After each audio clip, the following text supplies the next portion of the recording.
Hello, I'm Rebecca Gahan, owner of Kick at 55 Fitness. Let's talk nutrition. How can you rev up your metabolism, gain lean muscle mass, keep the weight off long-term, regulate your bowel movements, and find something that's really easy from a lifestyle perspective? Well, we have a plan A and a plan B here at Kick. Plan A involves eating every 3 to 4 hours, a breakfast, lunch, dinner, and 2 snacks. Plan B involves an intermittent fasting period of 16 hours fasted and 8 hours fed. So let's talk through both of the plans, discuss the general description, and then the pros and cons of both, and then you can decide which way you want to go. So for Plan A, what we advise is that you eat first thing in the morning within 30 minutes of waking up.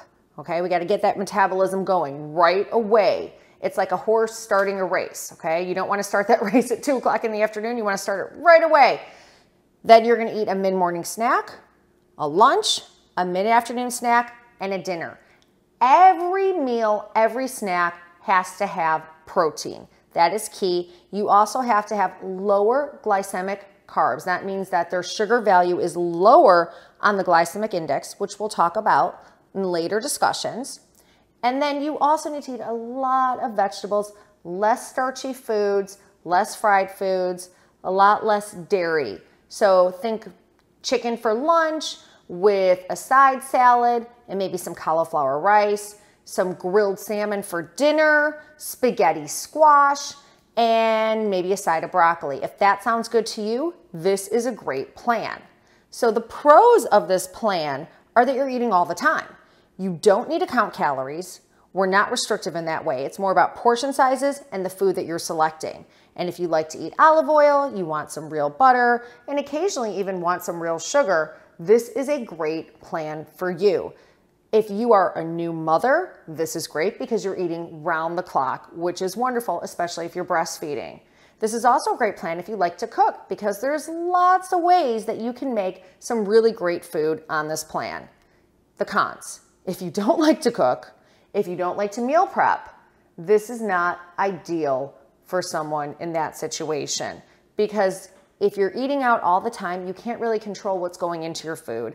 And also you can't control the portion sizes. Maybe you're getting too much chicken or too little. So that's something to think about. And if you're somebody who doesn't like to eat first thing in the morning, then forget this plan. Let's talk about Plan B, intermittent fasting. So we hear a lot about intermittent fasting. There's many ways that you can go. You can fast all day, just eat at night. You can do a 20-hour fast, a 12-hour fast. I prefer, based on what I've seen from my client base, a 16-hour fasted period and an 8-hour fed period. So let's talk about practicality. How does this work?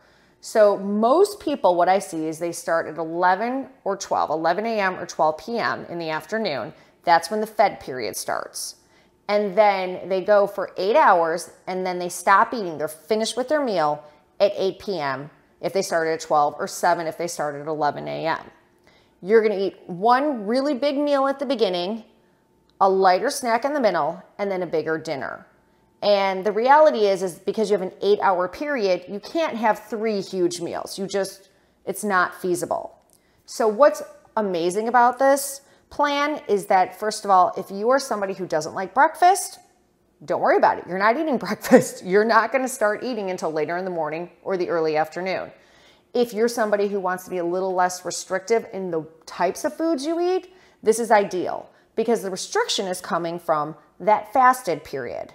If you are somebody who wants to eat out more, definitely this is a good plan. If you like to go out at night, this is a good plan because you can go out at night, indulge a little bit. You just have to be done by the end of the fasted period.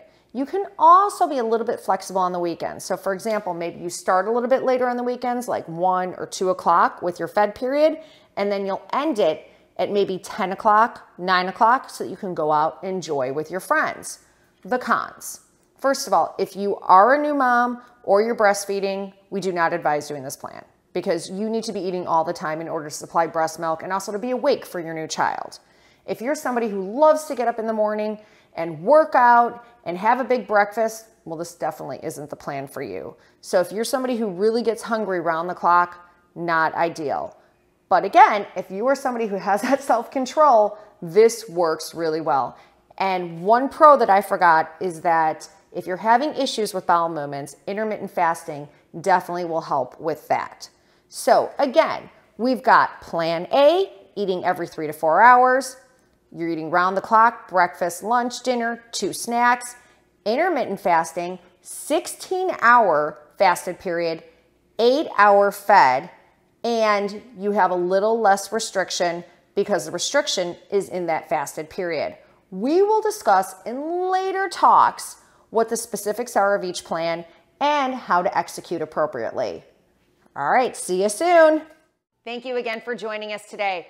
Remember, give us a thumbs up below if you like what you heard. Send us all kinds of feedback. We want to hear what you want, more of, less of. And remember, subscribe to our YouTube channel and click on push notifications so you know when our workouts are posting. And follow us on Facebook, TikTok, and Instagram. Thank you so much, and we will see you soon. Remember, subscribe to our YouTube channel and click on push notifications so you know when our next workout posts.